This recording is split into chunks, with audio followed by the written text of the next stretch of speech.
সামনেই জন্মাষ্টমী আসছে, তাই ভাবলাম শ্রীকৃষ্ণের ওপর একটি নাচ শেখাবো। আজ তাহলে মধুরাষ্টকম শেখাবো।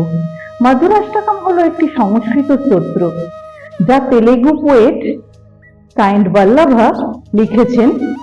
তাতে উনি শ্রীকৃষ্ণের অঙ্গ মাধুর্যের বর্ণনা দিয়েছেন। প্রথম লাইনটাই হলো আধারম মধুরম। কিভাবে দেখাবো? বা পাটাকে একটু সাইডে সরিয়ে নিয়ে গিয়ে ডান পাটাকে এইভাবে ক্রস করে রাখবো, কৃষ্ণাপাদাতে দাঁড়াবো এবং হাতটা হবে এইভাবে, ঠোঁট দেখাবো শিখারা মুদ্রা, অন্য হাতটা হবে ডোলা হাসটা। আর এটা শিখারা মুদ্রা দিয়ে তার ওষ্ঠ বা ঠোঁটটা ভীষণ সুন্দর বা সুইট, এটা দেখাবো।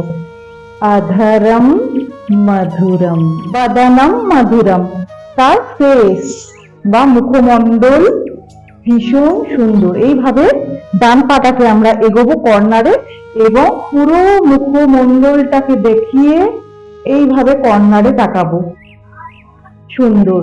তারপর দেখাবো তার চোখ দুটো, নয়নম মধুরম, সামনে তাকাবো এবং তারপরে এই পাটা আবার ক্রস হবে এবং হাসিতম মধুরম। কিভাবে দেখাবো?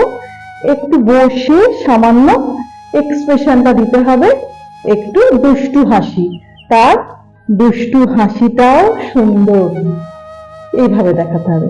তারপরের লাইন হলো হৃদয়ম মধুরম। এখানে আমরা মুকুলা থেকে আলাপদ্মা হাতটা এইভাবে খুলছি এবং তিনটে পা পিছবো, রাইট লেফট রাইট, হৃদয়ম মধুরম। তারপরে হলো গমনম মধুরম, মানে তার হাঁটা চলা, চারটে পা এগোবো, ডান বাঁ এসে জয়েন হবে। তারপর হলো মথুরাধিপতে অখিলম মধুরম।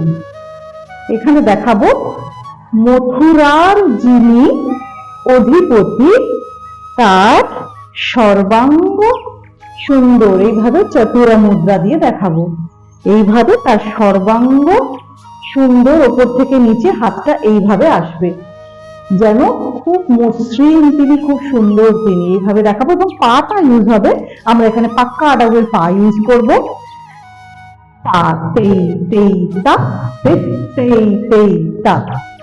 মথুরাধিপতে